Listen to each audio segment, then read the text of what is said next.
partner, kahapon ay, tama ba, kahapon yun, sinagot ng Vice President yung mga paratang nung nagpakilala, di ba, na dati niyang tauhan daw, bagman, di ba, Bagman daw, sinasabi, yes. si Ramil Madriaga. Ngayon, dahil sinagot ng Pangulo, tingnan Ng Vice natin, President? ay ng Vice President rather, sorry, ni Vice President Sara Duterte, yung Yes. mga paratang na ito. Ano ngayon ang itutugon ng kampo nung nag-aakusa ni Ramil Madriaga? At para mabigyan po tayo ng paliwanag hinggil po dito, makakausap po natin ang legal counsel ni Ramil Madriaga, si Attorney Raymond Palad. Attorney, magandang umaga po, Robert at Victoria sa Tandem ng Bayan. Attorney. Hello, good morning, Robert and Vicky. Pati sa mga nakikinig sa inyo. Good morning po. Unahin na natin, sir. Go. Basically, sinasabi po ni VP, sinisiraan siya ni Ginoong Madriaga at possible kasi baka meron siyang presidential bid. So, pamumulitika ang lumalabas na kanyang statement. Ano po ang reaction po ng inyong kampo? Hindi niya hinaharap yung issue na ibinato sa kanya. So yung reason kasi na everything is politics, yun lang lagi ang sinasandalan niya. Dahil nga, siyempre politiko siya, talagang lahat ng sasabihin niya, lahat politika. Pero malinaw naman po yung, doon sa pagkakabasa ko doon sa statement niya, itinatanggi niya yung personal na pagkakakilala. Which is, Correct. napatunayan namin magkakilala talaga sila. May kumakalat na video footage kahapon. Makikita mo doon sa pagsalubong sa kanya during the campaign noong February 6 or 7, 2022.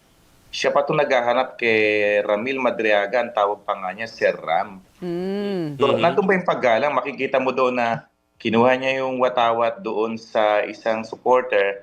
Tapos sabi niya, Sir Ram, malambot pa yung pagkakasabi nun. Tapos sabi ng mga supporter, Kuya Ram, hanap ka ni Mayora. So, yung video footage na yun, isa lang yun sa pinangahawakan namin to establish yung relationship.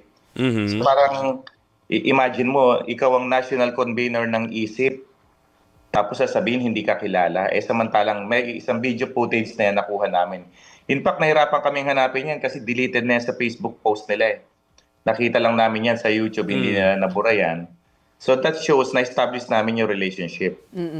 Sir, can you walk us through lang? Paano nga ba nagsimula yung relationship? Ano ba si Ginoong Madriaga kay Vice Presidente? Ano naging role niya? Oo. Well, according to his affidavit, no, nakilala niya noong 2018 si Mayora dahil pinakilala siya ni former President Duterte. Doon na nagsimula yung kanilang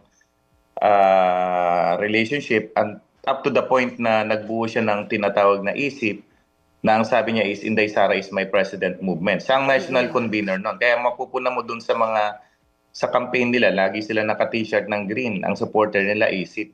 National convener siya ron, napakalaking factor yung ginampanan niya roon dun sa support group hanggang sa manalo si BP Sara for si Mayor Sara for the BP post at nagtuloy-tuloy na yung kanilang relationship doon hanggang sa pinagkatiwalaan siya doon sa mga paggawa ng mga bagay about money, kagaya ng nasabi niya. Sir, attorney, syempre ang tanong din dito, bukod sa naging tugon ng Pangulo na ingay lang ito, para siraan lang siya, ang kanyang ay ng pangalawang Pangulo ang kanyang reputasyon. Sorry, ba't ba pagi nababanggit ko? Vice President, yung kanyang reputasyon. Ang tanong po dito, ano ngayon, bakit ngayon lumabas itong si Sir Ramil para sabihin lahat ng ito, ng naging transaksyon nila kung hindi ba talaga niya hinaharang yung possible na pagtakbo ng Vice Presidente?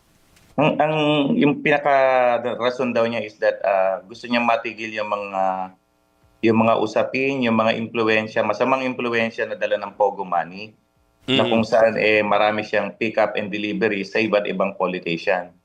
So basically yun. Tapos yung sasabihin mo siguro na bakit ngayon lang, October or November, Opo. yun lang siguro yung pagkakataon na nagkakilala kami dahil doon sa kanyang efforts na sumulat sa ibang congressman, Opo. sa iba, sa Quadcom, kay Senator Risa, hindi ganong nabigyan ng pansin. Opo. Marami siyang sinulatan noon habang nakakulong siya.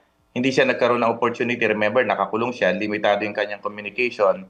It just so happens sa pagbisita ko lagi dun sa Annex 2, nakilala hanggang sabi niya, pwede kong pagkatiwalaan to si Attorney Palad. Opo. Sa kanya dinisclose yung mga bagay na yun. Hindi ko kasi siya mapagtiwala kung sino lang ang lawyer na lalapit sa kanya. Opo. Masyado siyang namimili po ng kausap.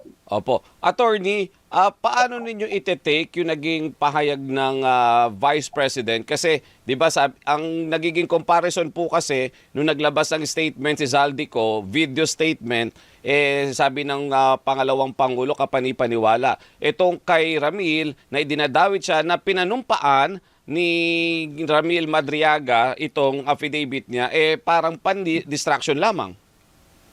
Napaka-selective nga po ng mga acceptance nila sa mga lumalabas na balita. Pag pabor sa kanila, papaniwalaan. Pag hindi pabor sa kanila, sasabihin nila politika.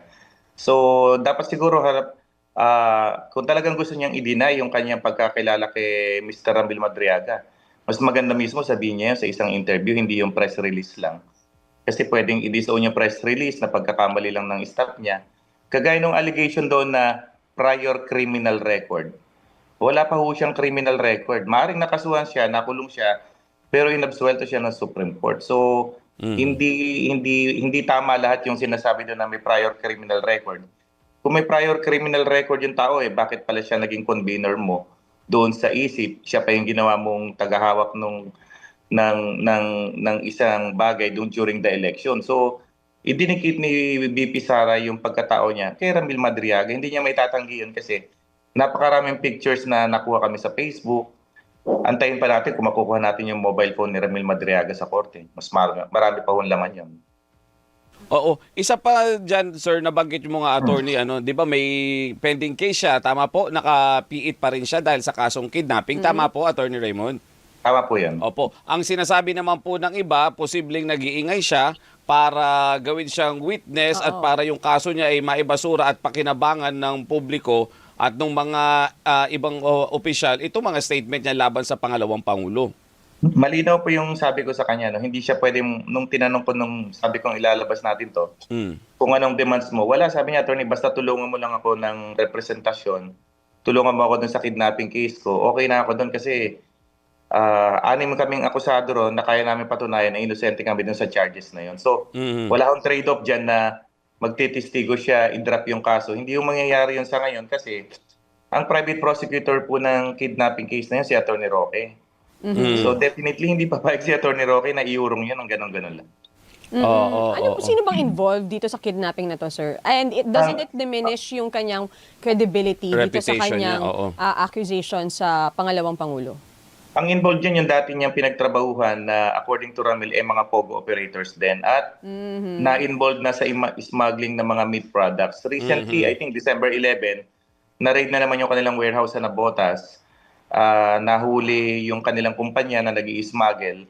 According to the report, ni-raid na si IDG at Department of Agriculture. Ito yung pamilya nila Margaret Lu. These are the people na nag-complain ng kidnapping doon kay Ramil Madriaga na ang lawyer na aside from being POGO operators daw, ang lawyer is si Atty. Roque. Doon na nagdugtong-dugtong yung problema na yun. Pero yun nga, sir, yung pangalawang question, doesn't it diminish yung credibility nitong accusation niya laban sa Vice President? Well, yung credibility kasi is up to the court. Kasi remember, pending pa lang yung criminal case, hindi pa siya convicted prisoner. If you will go back to the past, nung panahon ni Congresswoman De Lima, the government utilized, weaponized the convicted prisoners. Sila yung mga nakakulong noon sa Munti, dinala pa sa Kongreso, nilipat pa sa NBI para proteksyonan to testify against then Senator De Lima. So hindi pwedeng sabihin ngayon nung ibang tao na let's say sa Duterte camp na walang credibility yan kasi may pending case. Yung administrasyon nila use those witnesses convicted pa to testify against De Lima and I think around 7 or 8 persons doon sa top 3 illegal drug cases. Pero nabasura nga yung mga cases na yun because they cannot prove yung conspiracy to commit illegal drug trading. So lahat naman po sa batas natin, all persons are qualified to become witnesses po. And doon naman po sa accusation na, doon sa statement na siya ay bagman. Ayan. Ano po ang supporting, may video ba? May ebidensya po bang pinanghahawakan si Ginoong Madriaga?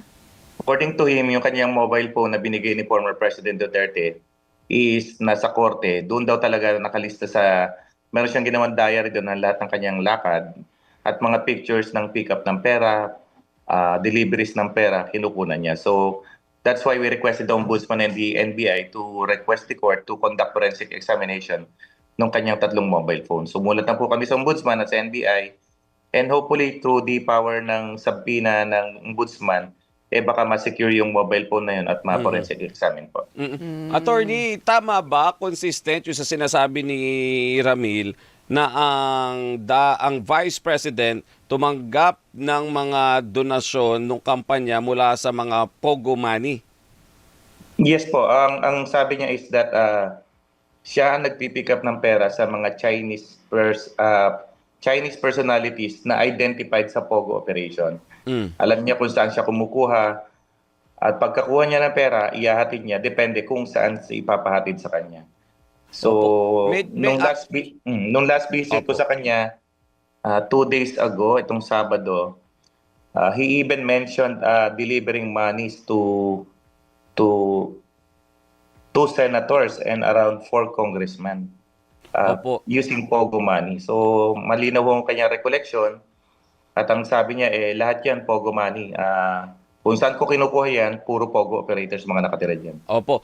Medyo mabigat po kasi, attorney, itong accusation na to kasi hindi lang siya basta tumanggap sila mula dun sa Pogo money. Kung kumampanya ka, tumanggap ka ng pera mula sa Pogo na nanggaling ng China, hindi parang malinaw na paglabag to sa konstitusyon natin na nagpapapondo ka sa ibang bansa. Pero ano po ang magiging, syempre, ito na naman tayo, ano ang magiging ebidensya? Paano mapapatunayan lahat ng ito na sinasabi ni Ramil Madriaga, sir? Meron, according to him, meron siyang isang kasamahan, co-accused din niya, a certain Richard, na nakasabay niya ng ilang beses sa pag-pick up ng pera at pag-deliver sa persons designated by BP Sara. Sa ngayon, nasa Annex 2 din yung taong yon, and hinahayaan lang namin makapag-isip-isip para magsabi na rin, mag-execute ng affidavit. Kaya lang yung iba kasi raw natatakot kaya hindi pa lumulutang. Bukod doon, of course, yung contents ng mobile phone niya, na nandun yung mga pictures kung saan niya iniiwan yung sasakyan, kung saan niya pinipick up yung kotse na puno ng pera. Marami daw po ng ebidensya ron. And text messages and call logs na magkoconnect kay BP Sara and other persons na katransaksyon niya po. At panghuling tanong na lang po, attorney, ano ngayon yung siguro plano? So ngayon, nakakulong si Ginoong Madriaga, sumagot naman si Vice President. And from your end, as his counsel, ano ang inyong plano moving forward? Well, sa amin, nakapokus kami na ma-forensic examine yung kanyang mobile phone, and hoping kami na yung Ombudsman will be sending representative lawyers to further interview, conduct investigation kay Mr. Madriaga doon sa Annex 2 po. If they can validate, they can interview, conduct further examination para magkaroon ho ng additional information ng Ombudsman diretso from their mga people nila na siyang magtatanong kay Ramil Madriaga po. Okay. Sige, sir. Patuloy kami makikipag-ugnayan para po sa updates pa rin dito po sa matter na ito. Maraming salamat po, attorney. Maraming salamat, attorney. Merry Christmas po. Merry Christmas. Si Attorney Raymond Palad, ang legal counsel po ni Ramil